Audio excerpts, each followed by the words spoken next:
Students, start करेंगे हम आज का टॉपिक। और आज का टॉपिक है हमारा एनिमल किंगडम में क्लास एम्फीबिया। हमने last time super class Pisces की सब क्लासेस यानी कॉन्ड्रिक्थाइज, ऑस्ट्रिक्थाइज उसको पढ़ा था। अब हम super class Tetrapoda, tetra means 4, पोडा मीन्स पैर, जिसमें 4 फीट आते हैं, उनकी में पढ़ने जा रहे हैं हम फर्स्ट क्लास एम्फीबिया के बारे में। जैसे वर्ड इंडिकेट कर रहा है एम्फी, एम्फी मतलब होता है ड्वेल, बायो मीन्स होता है लाइफ, यानी जिन जो दो जगह पे रह सकते हैं जैसे लैंड में और वाटर में, तो ड्वेल लाइफ हो गई उनकी। जैसे हम ब्रायोफाइट्स को बोलते थे amphibians of the plant kingdom, ये आप पढ़ चुके हो कि वो लैंड पे रह सकते हैं बट फर्टिलाइजेशन के लिए उनको वाटर की रिक्वायरमेंट है, तो जहां पर भी मॉइस्चर होता है वहीं पर वो ग्रो करते हैं। तो इसी तरह से जो एम्फीबिया है, यानी यहाँ पर हम, आप ध्यान रखिए, फ्रॉग सबने देखा है, तो फ्रॉग को लेके अगर हम चलेंगे तो आप इजीली उसके करेक्टर भी बता पाओगे और आपको याद करने की जरूरत नहीं पड़ेगी। आप उसको फ्रॉग का डायग्राम दिमाग में सोचो और आपको सारे करेक्टर लर्न हो जाएंगे। आपको उसकी शेप, उसका स्ट्रक्चर, उसका सारा कुछ जो है, उसको फ्रॉग की बस स्ट्रक्चर अपने दिमाग में रखनी है और सारी चीजें आपको याद हो जाएंगी कि फ्रॉग के जो है वो लैंड में भी रह सकता है और वाटर में भी रह सकता है, इसलिए वो एम्फीबिया के अंदर आता है। तो इसमें वो एनिमल्स आते हैं जो दोनों जगह रह सकते हैं, ठीक है।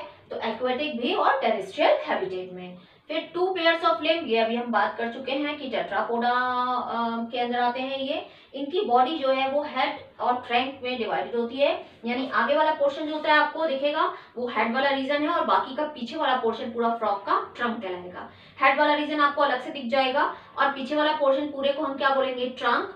कुछ ऐसे ऑर्गेनिज्म भी हैं इसमें जिनमें टेल प्रेजेंट होती है, इसीलिए लिखा है टेल मे बी प्रेजेंट इन सब में, जैसे फ्रॉग में नहीं है तो आप तो फ्रॉग को देख के चल रहे हो तो फ्रॉग में टेल नहीं है, बट बाकी और जो इसके ऑर्गेनिज्म हैं उनमें टेल प्रेजेंट हो सकती है। 50% चांस है कि टेल प्रेजेंट हो सकती है, इसीलिए लिखा है tail may be present in some. पर बॉडी अगर हम फ्रॉग की लेके चल रहे हैं तो फ्रॉग की 2 पार्ट्स में डिवाइडेड है, head and trunk. Skin moist, ये सबने देखा होगा। अगर आप उसको पकड़ते हो, कई बार हम छोटे होते हैं तो फ्रॉग को पकड़ लेते हैं, तो फ्रॉग की स्किन हमेशा मॉइस्ट रहती है, स्लिपरी रहती है। पकड़ते हैं तो हमें वो स्लिपरी स्लिपरी सी दिखती है, छूने पे मॉइस्ट लगती है। क्यों होती है? क्योंकि उसमें स्किन से भी रेस्पिरेशन होता है, तो उसमें म्यूकस ग्लैंड्स होती है जो म्यूकस सिक्रीट करती रहती है ताकि उसकी स्किन जो है वो मॉइस्ट रहे और वो आराम से रेस्पिरेशन की प्रोसेस भी स्किन से कर सके।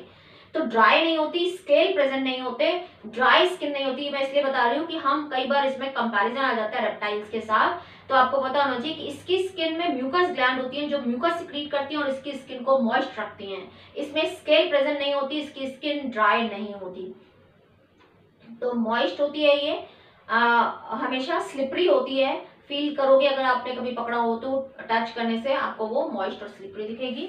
आईज हैव आईलिड्स, इसके आईज में आईलिड, देखो मैमल्स के करेक्टर, क्योंकि हमारा क्या है, हम लोअर ग्रुप से चले और हायर ग्रुप में जाना है, मैमल्स तक जाना है, तो आईलिड्स तो कहीं तो डेवलप होगी। तो ये फाइलम है, ये क्लास एम्फीबिया है जिसके अंदर आईलिड्स का डेवलपमेंट हो गया। तो यहाँ से देखो करेक्टर जो है वो डेवलप होना स्टार्ट हो गए, कुछ character. Tympanum represent the year, tympanum present है खाली ईयर के लिए, जैसे हमारे अंदर ईयर लोब है, आप आइडेंटिफाई कर लेते हो, ऐसा इसके पास कोई ईयर लोब नहीं है, बट एक टिम्पैनम प्रेजेंट होता है जो एक मेम्ब्रेन लाइक स्ट्रक्चर है जो रिप्रेजेंट करती है ईयर को, ठीक है। तो ये भी एक हो गया कि टिम्पैनम रिप्रेजेंट द ईयर। फिर क्लोएका एक कॉमन ओपनिंग है, क्लोएका इसके अंदर कॉमन ओपनिंग है, किस किस के लिए, यूरिनरी यानी एक्सक्रीटरी सिस्टम के लिए, रिप्रोडक्टिव सिस्टम के लिए एंड एलिमेंट्री कैनाल, यानी डाइजेस्टिव सिस्टम का वेस्ट प्रोडक्ट, एक्सक्रीटरी सिस्टम का वेस्ट प्रोडक्ट और रिप्रोडक्टिव सिस्टम में से जो गैमीट्स हैं वो क्लोएका के थ्रू ही बाहर जाएंगे, बाहर निकलेंगे। तो क्लोएका जो है वो कॉमन ओपनिंग है तीनों के लिए, यूरिनरी, रिप्रोडक्टिव और एलिमेंट्री कैनाल। तो इस पे क्वेश्चन आ जाते हैं, तो ये आपको ध्यान रखना है कि क्लोएका जो है वो किस किस के लिए कॉमन ओपनिंग है। रेस्पिरेशन गिल से भी होता है, आपने देखा होगा, अगर आपने फ्रॉग का आपको याद है तो इसका जो लार्वल स्टेज होती है टैडपोल, जिसके अंदर गिल्स होते हैं, गिल्स के थ्रू रेस्पिरेशन होता है, तो इसमें gills, lungs, skin, buccopharyngeal cavity, इन सब से इसके अंदर रेस्पिरेशन की प्रोसेस होती है क्लास एम्फीबिया में। 3 चैम्बर्ड हार्ट, इसके अंदर 3 चैम्बर्ड हार्ट है, तो पहले क्या था, पाइसेस में हमने देखा 2 चैम्बर्ड हार्ट था, 1 ऑरिकल एंड 1 वेंट्रिकल। इसके अंदर क्या हुआ, जो हार्ट है उसमें 2 ऑरिकल प्लस 1 वेंट्रिकल होगा। यानी पहले पाइसेस में 1 ऑरिकल और 1 वेंट्रिकल था, पाइसेस के अंदर 1 ऑरिकल प्लस 1 वेंट्रिकल। अब देखो चेंज आ गया, 2 ऑरिकल प्लस 1 वेंट्रिकल यानी 3 चैम्बर्ड हार्ट हो गया। कोल्ड ब्लडेड एनिमल या पोइकिलोथर्मस इसको बोलते हैं, जिनका बॉडी टेम्परेचर सराउंडिंग के साथ चेंज होता रहता है, जैसे फिशेस में था। तो इनको क्या करना होता है कि अगर बहुत ज्यादा ठंड पड़ती है या गर्मी पड़ती है तो ये लोग गड्ढों के अंदर चले जाते हैं। आपने देखा होगा कि बहुत ज्यादा गर्मी या सर्दी में आपको फ्रॉग नहीं दिखेंगे। क्यों नहीं दिखेंगे? क्योंकि ये उस टाइम पर इनका बॉडी टेम्परेचर को मेंटेन करने के लिए गड्ढों के अंदर चले जाते हैं, और जब बारिश आती है, पानी आता है, मौसम जब ठीक हो जाता है तो ये वहां से बाहर आ जाते हैं। तो बहुत ज्यादा गर्मी या ठंडी में ये अंदर चले जाते हैं, जिसको समर स्लीप या विंटर स्लीप बोलते हैं, यानी एस्टिवेशन एंड हाइबरनेशन। तो ये कोल्ड ब्लडेड एनिमल है क्योंकि इसका बॉडी टेम्परेचर सराउंडिंग के साथ चेंज होता रहता है। सेक्सेस आर सेपरेट, सेक्सेस इसमें सेपरेट होते हैं। फर्टिलाइजेशन एक्सटर्नल, आपने देखा होगा कई बार फ्रॉग के एग भी देखे होंगे, बहुत सारे एग देता है, जेली लाइक सब्सटेंस के अंदर कवर होते हैं, बहुत सारे एग होते हैं वो। तो फर्टिलाइजेशन क्या होता है? एक्सटर्नल होता है, पानी के अंदर होता है। ओविपेरस एनिमल है, एग आपने देखा, ओविपेरस मतलब जो एग प्रोड्यूस करते हैं।